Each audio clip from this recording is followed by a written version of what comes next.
You were quoted yesterday talking about better management of outbreaks, first of all. I guess the concern here is that we were always told the outbreaks are coming. The northwest of Tassie was cited as a success story. So the question has to be asked, what has happened in Melbourne?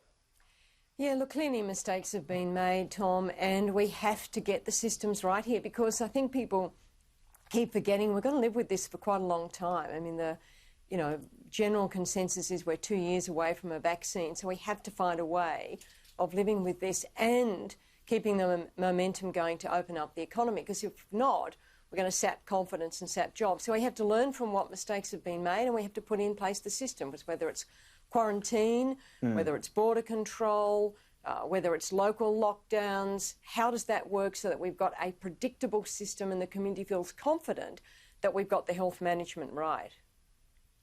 Because the hammer blow for business is opening, shutting. Absolutely. This cycle will just be devastating. That's the question here, isn't it? We need to figure out, even if things are a bit more restricted in some areas, I mean, just go to one area, nightclubs, can they be open? I don't know. And they're the things on the table right now. Absolutely. The kind of one extreme measure to the other, stop, start, that is going to sap confidence. It's going to cost jobs. That's the last thing we should be doing. What we need to do is say to people, look, we cannot eliminate this without a vaccine. We're a long way from that. We have to live with it. Therefore, we have to get the systems right to manage these local outbreaks, which will happen.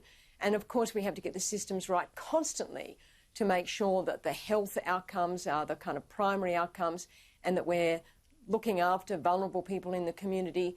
And the community needs to understand, to your point, well, how does that system work? I mean, I personally don't agree with border closures. I think they're an extreme measure. But if we're going to do them, let's get the system right. What is the permitting system? Who's going to be exempt? How will that work? Because then the community sort of says, yeah, I kind of know how we're going to live with that. And then businesses can plan and people can plan their own lives. The tricky part is, I guess, there's always costs to things. For businesses, you're only as good as your weakest link. You know, who's the person out the front making sure people are spread out in a queue? It goes beyond just slapping down a sticker. You know, who's making sure the table has been wiped down, this type of thing. It costs money, but it's a big responsibility for business now as well, isn't it? Absolutely, but it's a big responsibility for individuals as well, and we're all in this together, and I think we have shown a fantastic kind of unity as a country. Look, I'm so proud of Australian businesses and the way they've made, shopping centres, workplaces, COVID safe. And, of course, they rely on people to cooperate with that, to keep their distance, to keep their hands sanitised, to not come out when they're feeling unwell, and to, of course, have the app on.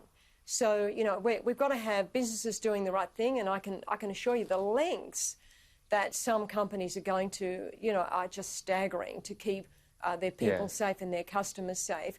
But we've also got to kind of take our own responsibility too to make sure that we're doing the right thing. It's very cultural, I know, and everyone's had that situation where there's a handshake extended and it feels rude, but I guess the more we have our leaders saying it, the easier it is to skip the handshake or the hug. The common phrase has been rebuilding the economy. Jennifer, it's going to look different, we know that. What about specificity here? I mean, what radical changes do you think we need as we emerge out of this? Yeah, look, I think you've got to kind of get what's the task at hand here. And so, of course, the health task is absolutely essential, but what's the real task here? And I think people have lost sight of this, to be frank, in the debate. Let's just go to the numbers. We've got 3.3 million people on JobKeeper. We've got 1.4 million people on JobSeeker. Let's just assume that some of that 3.3 million people will not be able to return to their jobs. So let's just, for argument's sake, say we have got to create 2 million jobs. And we've got to create those in 2 years. If we look back at job creation, it took us 10 years to create the last 2 million jobs, and that was before COVID. And we don't have China growing at the rate it was post the global financial crisis. We don't have population growth. So anyone who thinks that simply kind of a few adjustments here and there is going to do that task, I think is pretty naive. So what do we need to do?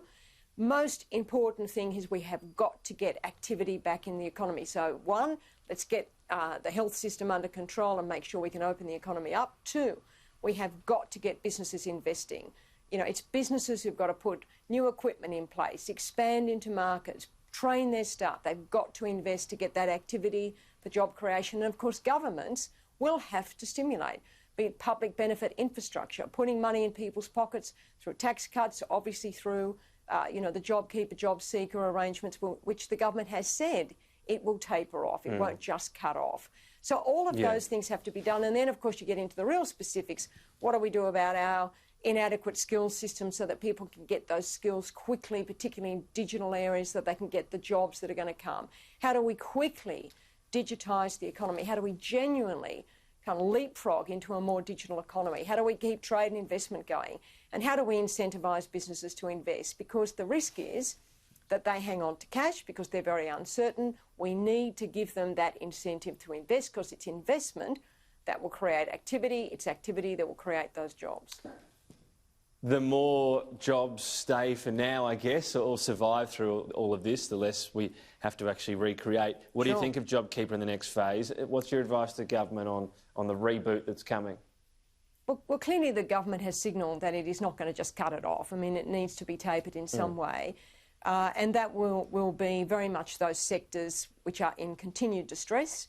And there's nothing that those sectors can do about it because it's so linked to the reopening of the economy. And the government's made that very clear. And it's about getting the balance right between the incentive to return to work where jobs are available and supporting those people who simply cannot return to work. On JobSeeker, as you know, we have had a long-standing argument at the Business Council that the New Start allowance was inadequate. And I think there's now a very, very strong case for making sure that we don't return to the New Start allowance. And, of course, government has indicated that it's looking at that. But I keep coming back to this point, Tom. We can have a debate about September to October, October to November, November to December. We've got to live with this thing for at least a couple of years while we get a vaccine, if we get a vaccine. And so the top task is to create those jobs I've talked about. The top task is to skill Australians and give them access to those jobs. That's got to be our focus. So, yes, we've got to taper JobKeeper. Yes, we've got to do something about the underlying allowance in JobSeeker. But the most crucial task of the National Cabinet is to create those new jobs. Nearly out of time, but I wanted to ask you this. $12 billion a month on JobKeeper. There's no shortage willingness to shovel money out the door. I remember the huge fight, I'm sure you do, we had over the company tax cut, about $11 billion a year. Do you think that less eye-watering figure all of a sudden might be back on the table, or you just can't see the government going down that path? Well, look, I mean, you've got to sort of take a long-term view here. If in 5 years' time or in 3 years' time you've still got one of the highest tax rates in the world, one of the most uncompetitive business tax systems and a bizarre two-tier tax system, I'm not sure we'll have done the policy work properly. It's a very controversial issue in the short term. What we're saying in the short term, Tom, is at least do an investment allowance, at least give companies, be they large or small, the incentive to bring forward their maintenance, to put on that extra machinery, give them that investment allowance, which actually has bipartisan support. Labor proposed a similar thing before the last election. So at least do that. I mean, over time, somebody has to come to terms with the fact that our company tax rate is uncompetitive. We're not asking for a low company tax rate, we're asking for a competitive one. And you know, Tom, companies say to me all the time, international companies that is, and this country is still very reliant on foreign capital. Do you know, it's so hard for us to get capital from our global boards because we are just simply not attractive in terms of return on investment. And at some point, somebody has to confront that reality. In the short to medium term, we're saying do a comprehensive investment allowance to bring forward and fast-track that investment that's going to drive activity and drive job creation. We'll see where that goes. Jennifer Westacott, appreciate your time today. Thank you. You're very welcome. Thank you.